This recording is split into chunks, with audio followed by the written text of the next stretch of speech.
Murid-murid sekalian, penjarakan sosial 1 meter perlu sentiasa diamalkan sepanjang waktu ketika di sekolah, tidak kira di dalam mahupun di luar kelas. Di tandas, elakkan daripada bersesap. Pastikan tangan dibasuh menggunakan sabun. Murid-murid hendaklah mencuci tangan dengan air dan sabun mengikut langkah-langkah membasuh tangan yang betul. Semasa waktu rehat pula, anda digalakkan untuk makan bekal makanan yang dibawa di dalam kelas.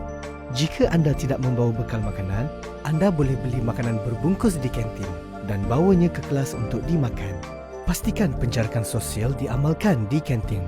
Perlu diingat bahawa anda tidak dibenarkan berkumpul atau melepak semasa waktu rehat. Ikuti siri video berikutnya untuk mengetahui prosedur-prosedur berkaitan persekolahan.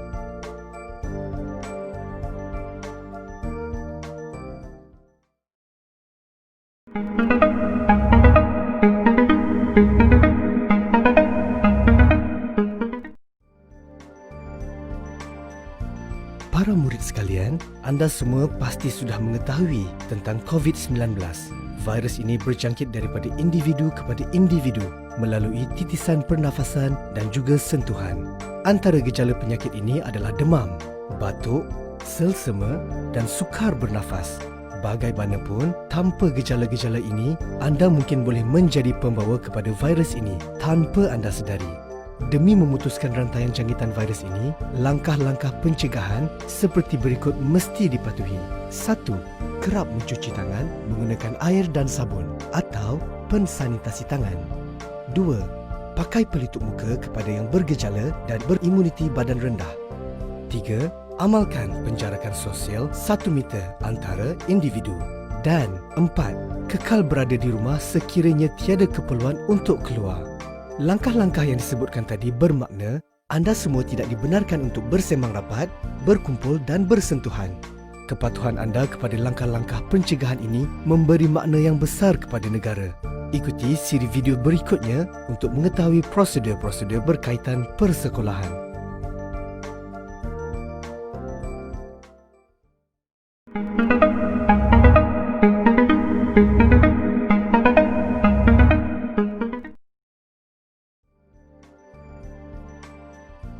Tahukah anda apa yang perlu dilakukan sebelum ke sekolah? Sebaik sahaja bangun pagi, periksa suhu badan terlebih dahulu.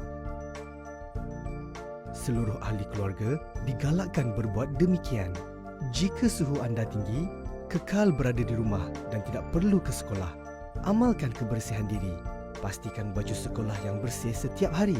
Para murid juga digalakkan untuk membawa bekal makanan sendiri. Ikuti siri video berikutnya untuk mengetahui prosedur-prosedur berkaitan persekolahan.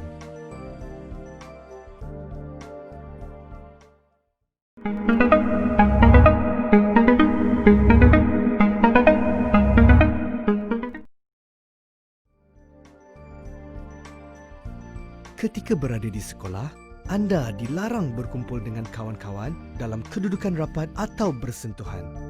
Tiada perhimpunan akan dijalankan buat sementara waktu. Segala aktiviti sukan juga ditangguhkan. Semasa menuju ke kelas, anda hendaklah berjalan dalam jarak 1 meter di antara satu sama lain. Perjalanan adalah dalam satu arah sahaja. Barisan arah yang berlawanan perlu mengikut jalan yang lain. Di tangga, para murid hendaklah bergerak dalam satu barisan. Pergerakan menaiki dan menuruni tangga mengikut laluan terarah. Di dalam kelas, murid akan dipecahkan kepada bilangan yang lebih kecil. Penjarakan sosial 1 meter hendaklah sentiasa diamalkan sepanjang berada di sekolah. Ikuti siri video berikutnya untuk mengetahui prosedur-prosedur berkaitan persekolahan.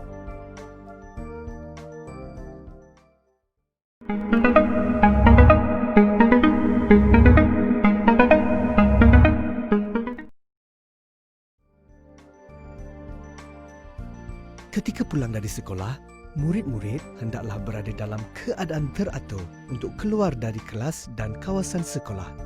Bagi yang menunggu untuk diambil oleh ibu bapa, pastikan penjarakan sosial semasa berada di ruang menunggu. Bagi yang pulang dengan berjalan kaki, sentiasa jarakkan diri anda 1 meter dengan orang lain. Bagi yang pulang dengan bas, lakukan penjarakan sosial semasa menunggu di hentian bas. Ketika beratur untuk menaiki bas dan sepanjang berada di dalam bas. Demi menjaga kesihatan anda daripada dijangkiti COVID-19, langkah-langkah yang telah ditetapkan ini hendaklah sentiasa dipatuhi. Kepatuhan dan kerjasama anda memberi makna yang amat besar untuk negara. Ikuti siri video berikutnya untuk mengetahui prosedur-prosedur berkaitan persekolahan.